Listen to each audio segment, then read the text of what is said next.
নমস্কার বন্ধুরা, ধর্মীয় কথা ও তথ্য চ্যানেলের নতুন পর্বে সবাইকে স্বাগত।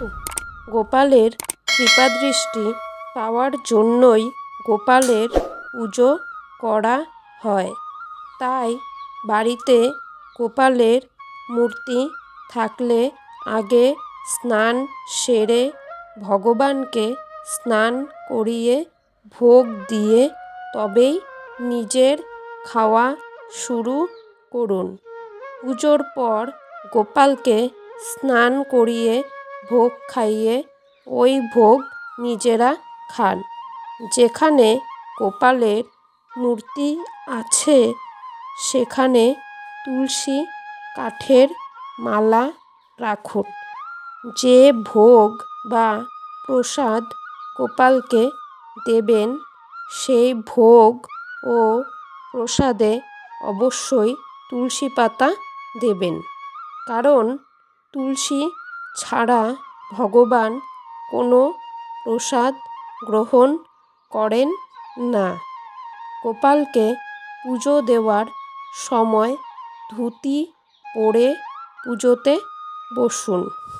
গোপালের পুজোতে যে ফুল ব্যবহার করবেন সেই ফুল যেন সবসময় তাজা ফুল হয়। বাসি ফুল গোপালকে কখনোই দেবেন না। পুজোর সময় প্রদীপে আমরা অনেকেই তেল ব্যবহার করে থাকি।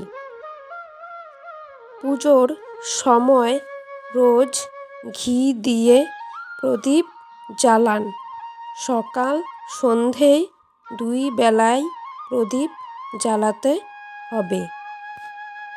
পুজোর আগেই কখনো প্রসাদ খেয়ে ফেলবেন না, এটা কখনোই করা উচিত নয়। এটা করলেই ঘরের লক্ষ্মী অসন্তুষ্টি হয়। যেখানে গোপাল রাখা হবে সেইখানে ময়ূরের পালক রাখবেন।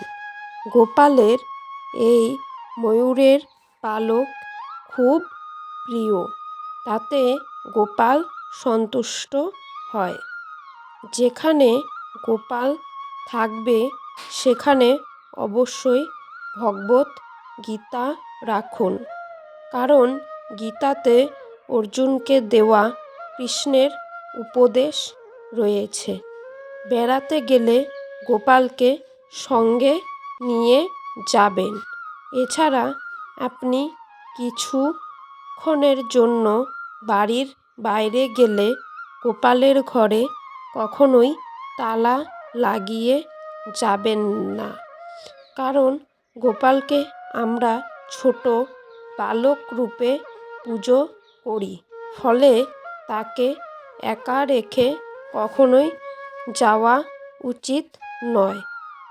এই সাধারণ নিয়মগুলি মেনে চললে আপনি এবং আপনার পরিবার গোপালের কৃপাদৃষ্টি লাভ করতে পারেন। তাহলে বন্ধুরা, এই ছিল আজকের পর্ব।